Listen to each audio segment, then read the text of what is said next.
Good afternoon, everyone. Welcome to another installment of Diamond G Speaks. Today's topic is, as promised, going to be about the greater picture when it comes to discrimination, and we're going to talk about areas that are not so often thought of or considered when it comes to the topic of discrimination. The area that we're going to be focusing in today has to do with sports, primarily youth sports. I'm going to speak about my experience as a youth coach, as a father, and as a person who really would like to see some things change in an affirmative manner. Specifically, I'm going to speak about the Pop Warner culture or lack thereof. The fact that from my standpoint, from what I've experienced, there seems to be a wholesale assault on the virtues that are supposed to make Pop Warner football great, especially for those who are young children. And there seems to be a blind eye that's often turned towards individuals who are, parents, and also make up these executive boards and committees, and they seem to openly discriminate against not only people of color in some instances, but also they openly discriminate against children who may be different from other children. Now, that could be they have some sort of developmental disability.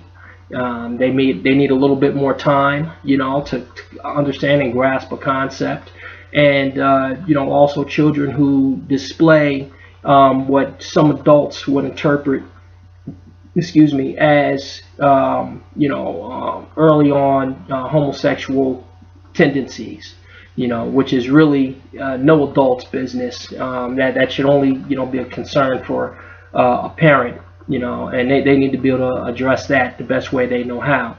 But in no way, shape, or form should a child be made to feel less than a human being, especially at the ages of 6, 7, 8, or 9, when they're still trying to form their personal and their own cultural identities. And I'm going to say this straight away. My experiences, in particular with the Pop Warner organization in the area that I'm at right now, I will not name the people who were involved in this directly, out of respect for their children. However, being that I already contacted the Southeast region, and the incident that I'm speaking of occurred in August. I contacted them, wrote them letters. They refused to even acknowledge the fact that there was an issue there. So, it's already been brought to attention, and people in the community also had voiced support for me, and also, we're really proud of the way that I stood up for those who are most vulnerable, which are our children, who oftentimes can't defend themselves. So, should the National Board of Pop Warner, who also was notified of these matters, decide that they would like to speak to me at length and in depth, I have no problem at all standing behind everything I say. And in fact, I will be more than happy to name names, dates, times, and places. Unfortunately, during this the very same time that I was dealing with these ignorant people, and I had to try to deal with that, my mother was dying at the same time, so I had to deal with that as well. And I still had the fortitude, in the mind frame of mind to send out a documentation and request help, which was ignored when it came to this. So we're now at a point where I've talked to a few people, from different parts of the country, and they often complain, about the way these children are being treated. So I said, what, I have a forum here as Diamond G, so I'm going to step on out, and I'm going to speak my mind, on this particular subject. And I invite, anyone that, has had you have a positive or negative experience, please share it. The only way that we can ever breach these type of topics is through healthy conversation. Okay, we can't pretend that it doesn't happen. We can't, say one thing and actually mean another, or say one thing and then go in our homes and, say something else. We need to discuss these things. While many times it's, not a politically correct thing to do, we need to, the only way that we're going to see progress here is if we, do what we're supposed to do as responsible citizens, and that's engage and resolve. All right. So that being said, let's go over what the main point here, what we're going to discuss. The first point that I'd like to discuss is the fact that we live in a society which seems to be so enthralled with the idea of fairness. But when it actually comes to application of those ideals and those ideas, it's rather lacking. Right. We've gone through a period here where, obviously, you have different racial issues that come up, and you deal with bigots, not a racist, but a bigot or bigots, who are people who take it upon themselves, to try to make other people feel less worthy, of whatever it is that they want to be in life. And they're often threatened when they come across an individual, who they perceive to, have either more than them, know more than them, or to be better than them. All right. So obviously, bigotry is born out of flat out ignorance. All right. Now we live in a situation where you have children who have developmental disabilities. That's a politically correct term. And it's like, oh, well, everybody needs to be treated fairly. Well, that's not necessarily the case. There are children, and as far as I'm concerned, when children have developmental disabilities, it just means you need to spend a little more time with them. You need to find another way to reach them. Right? Now, it's not incumbent upon, the child, to do this. It is incumbent upon the adult. So if you yourself are a teacher, or you are a youth coach, it is your responsibility to find another way to help a child who has a developmental disability. You could even say children that are autistic. It is incumbent upon you to find a way. When you put yourself out there and represent yourself as a youth coach, you're representing to the world that you have what it takes, to be able to lead. Lead children in particular. All right, so for me, this was a responsibility that I take very seriously. I am a husband and a father first, and it would only follow suit that I would want to coach and mentor other children. So that's always been my mentality. That was passed on to me by my father, who was also a youth coach. I played many years. I played in Pop Warner. I went all the way through the program in its entirety. I also played a little ball in high school, and I also played a little ball in college as well, until I had my career ended by shattered hip. So, I do know a thing or two when it comes to that. But the constant that always remained was that I was surrounded by good coaches and good people who just wanted to get the best they possibly could out of every child. All right. So we're going to let that lead into my experience and what I have assessed during my time as a youth coach. Now, Pop Warner in particular claims to have a charter where they want to help every child succeed. They don't believe any child should be discriminated against, and they claim to have a culture which is supposed to be one that doesn't focus so much on winning, but on developing young children into strong leaders for tomorrow. It sounds good on the surface, but from what I was able to see and from what I experienced, that's not the case. I chose to work with the most vulnerable of our youth, which are 6, 7, 8, and 9-year-olds. And I can tell you firsthand that children with disabilities, developmental disabilities, are treated like like they're disposable. Coaches nowadays, for the most part, have decided that there's no need to work with these children. It's basically out of sight, out of mind. And should anybody challenge that culture or step forward and say, hey, look, you're doing the wrong thing and that's not the way I'm going to do things, there are huge consequences, or what they perceive as consequences, to be had. All right. So let me just give people a little bit of a background about me. I'm retired law enforcement, and I've been blessed to the point where I do have a lot of free time on my hands. So in my spare free time, my thing is that I just want to be able to give back to the community as the best I can. And my wife and I, we both contribute heavily in different areas. But for me, it was so important, despite the many disabilities that I currently have. I was still, willing to basically endure some discomfort, in an effort to, maybe help these kids see that there is something more to sports than, just simply grabbing a ball and running around scoring touchdowns. All right.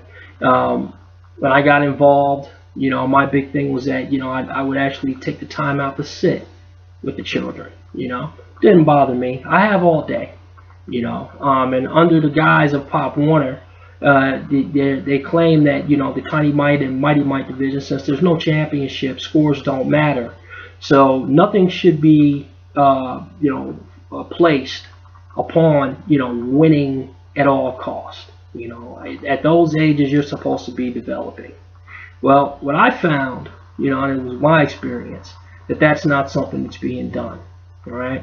I personally had to deal with not only individuals who, criticized my coaching abilities or lack thereof, which in my opinion was acceptable. I'm a youth coach. I don't do this for a living. Youth coaches, don't know everything about football, contrary to what they believe. But the one thing that I had going for me is that the children were always first. I never put the children in a situation where they would be hurt, and they always had fun. Football was supposed to be fun for them, right? Now, that brings us, into what I personally can account for and what I've experienced. A lot of times you have individuals who want to live vicariously through their children when it comes to youth sports. They only get involved with coaching simply because they want their child to be the star player. They want them to be the quarterback. They want them to, run the ball as many times as possible. They run all over the countryside, putting these kids into different camps, and their sole focus is to give their child the best possible shot at going pro. Okay, these children are only 6, 7, and 8 years old. Okay, now, unfortunately for these group of individuals that I got involved with, I'm not one such person. In reality, there's only about maybe, I'll say 3% of individuals who are playing even college ball that will eventually go pro. Okay, so for you to place all that emphasis on a child, and your child in particular, and being a quote unquote superstar, is just ridiculous. Okay, and if that is your primary motivation for being involved with the program, that means that you are not qualified to be involved with that program, because you're supposed to be there not just for your child, but for all the children. You should have a level enough head to say, you know what, little Johnny over here, he's a little overweight, and his self-esteem is not so good. Let's see if we can put, some of the best athletes we have, get them together, and let's all get in the huddle and talk and say, hey, little Johnny, we're going to block for you. You get the ball and you run as fast as you can. Now, little Johnny may get, stopped behind the line. But many things have just happened there. Little Johnny has now got a boost of self-esteem. He feels like somebody. Okay? He understands that he does not have to be the most physically fit to matter, to be important.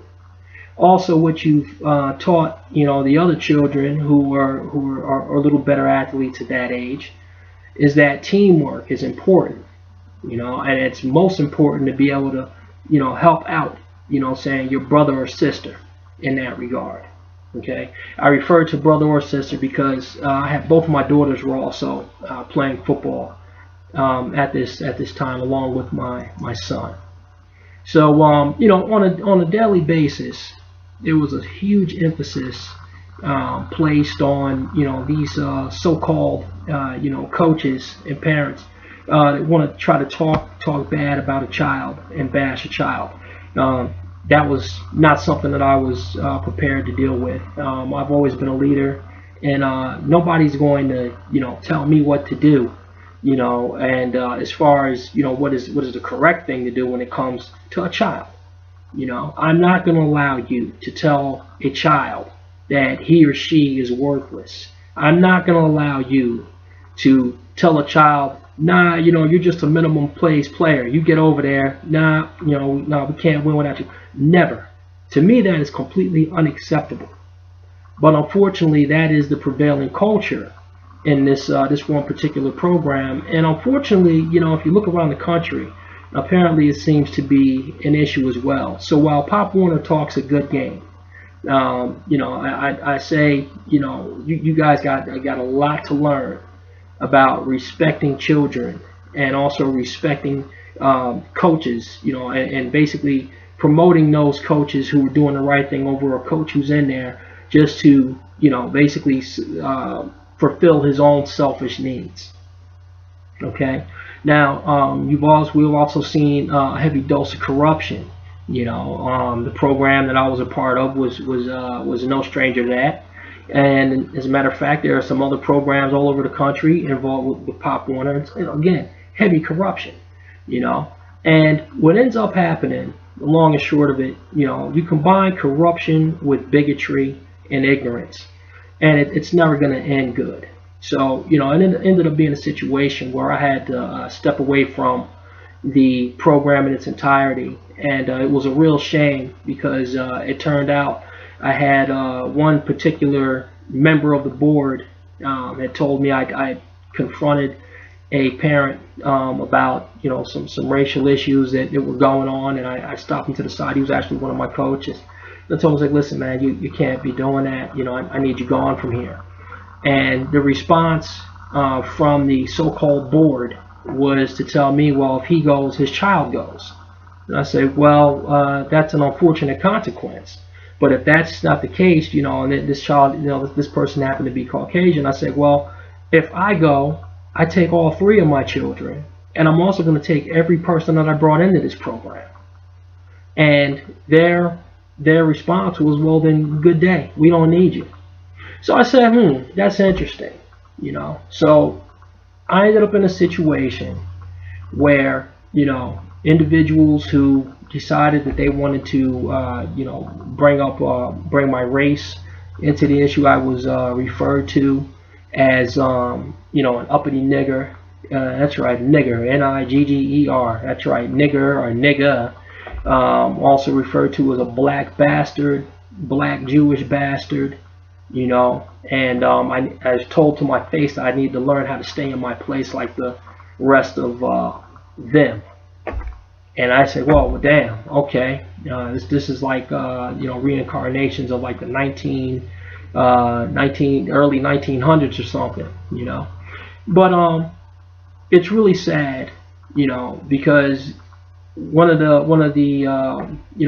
I actually sat down and I tried to have a conversation with the commissioner, so-called commissioner, and his lackey, his little sidekick or bootlicker who happened to be a person of color. This individual used the convenient bigot type mentality. I was told that, hey, well, you're a big black guy, you should expect, for people to talk about you like that, and you need to grow a thicker skin. And I said, well, here's the problem with that. Number one, when it comes to my children or any child for that matter, I don't think it's ever appropriate for any person to refer to another coach as with any profanity, or refer to me as a black this and a black that, especially when my children are sitting in the huddle as well, and there are other children that are in the huddle. So that to me did not, it did not compute with me, but it's so soured, me on the whole experience with Pop Warner that I said, never again. My children will never play any type of Pop Warner sports. There's a lot of their friends will never play. There was an individual, for instance, this guy, his son had Down syndrome, and my son was tossing the ball around with the kid. And the father, came over to me and was like, "Hey," he's like, "Man," he's like, "you're a really nice guy. Thanks for letting your son play with my son." I said, "Well, listen, man," I said, "your son is no different than any other child." I said, "He enjoys football. I mean, he pays attention, And I told him, I said, "Did you ever think about having him play?" He's like, "What do you mean?" I said, "You ever think about having him play football?" He's like, "Yeah." He's like, "But I was told that my son, since he had Down syndrome, that no team would take him, no coach would want him on the team." That broke my heart. Really, that broke my heart. And I told the guy, I said, "Well, listen, I'll tell you what, I said, when your son, when you and your son feel comfortable enough, I said, and you like your son to play, I said, find me, you contact me." I said, I'm here with this organization, and I will be more than happy to have your son on my team. All right. The response to that, you would have thought from the rest of the so-called board and all these other individuals would have been sticking with Pop Warner ideals. All that's a great thing. But the thing that immediately came was like, we can't win with a kid like that. Who's gonna spend time, talking to that kind of a kid? I will. I mean, that's just what it is. I will. Children who have disabilities are no different than any other child. Okay? Children with disabilities just need a person to believe in them other than their parents. They need a coach who's willing to sit there and talk to them, to find out what they like to do. You find a way to explain things to them in a way that they will understand it. If it takes you longer than 10 or 15 minutes, so be it. Because the good that you're doing is I mean, you can't even measure it.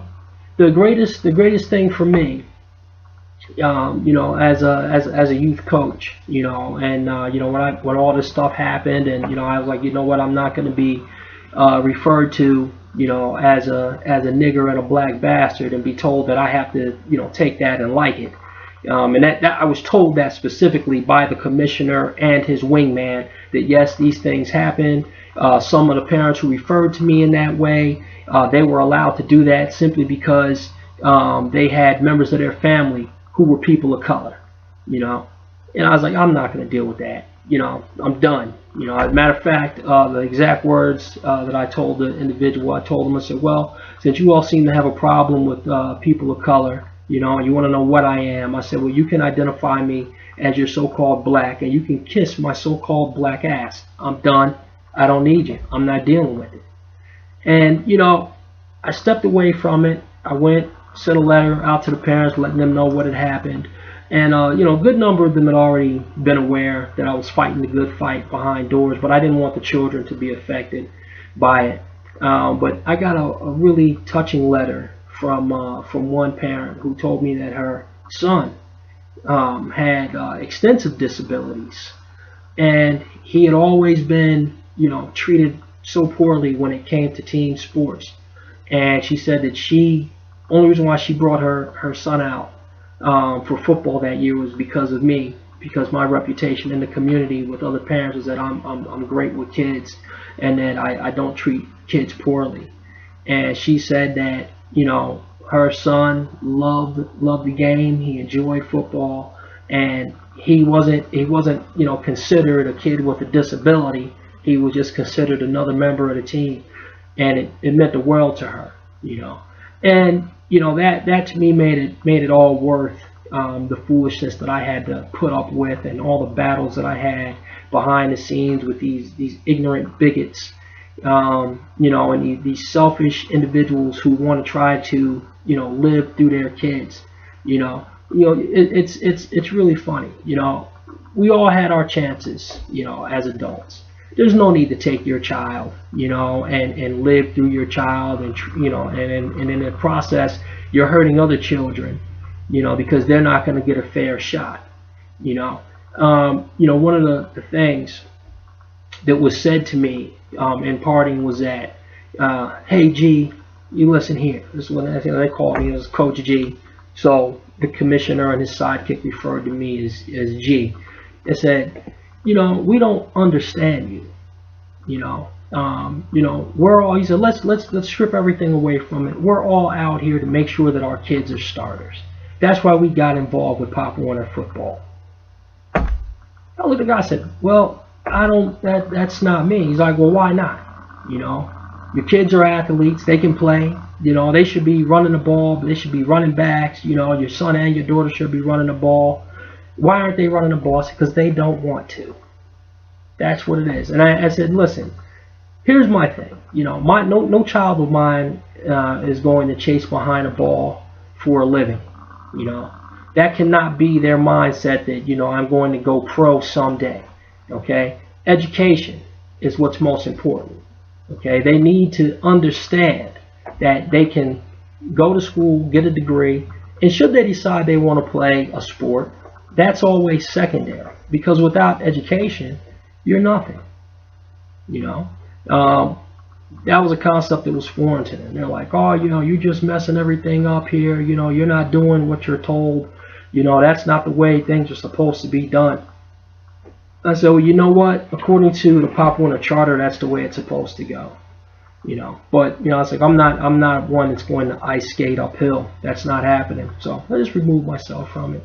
Now I've been approached by two other organizations. One was a Pop Warner League, and they asked me to bring my children, my son and my daughters, over to their program, and I told them no. And they were like, well, why? I said, well, it's very simple. All this money gets funneled. I said, you have a situation here where you have one program that's horrible. Everybody knows about it. There's open discrimination. People are treated like less than human beings. Children are being disregarded in this particular program simply because some of them, because they were mixed simply because of their skin color. You had some that were being referred to as studs, and then when you would, myself would say, hey, listen, I don't like you referring to this young man here as a stud. He's not an animal. He's a child. And I say again, another thing, why don't you refer to your own child as a stud? Well, my child was an athlete. And I said, well, what's the difference? What's the difference between a stud and an athlete? And I said, well, a stud, he can go both ways. He can run all day. An athlete is a specialist. Now, this was said right directly to my face. Okay. Now these are the same people in which I'm supposed to entrust my children and other people's children to. Nah, it's not going to happen. So, in closing, I want to say this to those of you out there who are like me. You make sure you keep standing up for what you believe in. All right. There's going to come a day when those type of individuals will be held accountable for their actions. The scary thing is, though, that they're teaching the same ignorance and bigotry that you're seeing on the field. That's the same stuff that they're going to be teaching to their own children. That's the scary thing. Okay, but if we find a way to basically cut the serpent's head off, by exposing these people, the better things will be. No road, is without, potholes, or no journey is without its problems, But when it comes to the greater good for children, we should all stand up, and rally and rail behind our children. When I speak of children, I mean all children. Remember, children are not born, with bigotry or hatred in their heart. It's taught. I'll say that again. They are not born with bigotry and hatred in their hearts. They are taught bigotry and hatred. Okay? Alright, and that's going to do it for this this instance here. I'd like to thank William Smikowski, for inspiring me on this piece here. And I just want to tell everyone, keep your heads up, but more importantly, keep your eyes firmly on your children. Because things can go bad in a hurry without you knowing. All right, be blessed.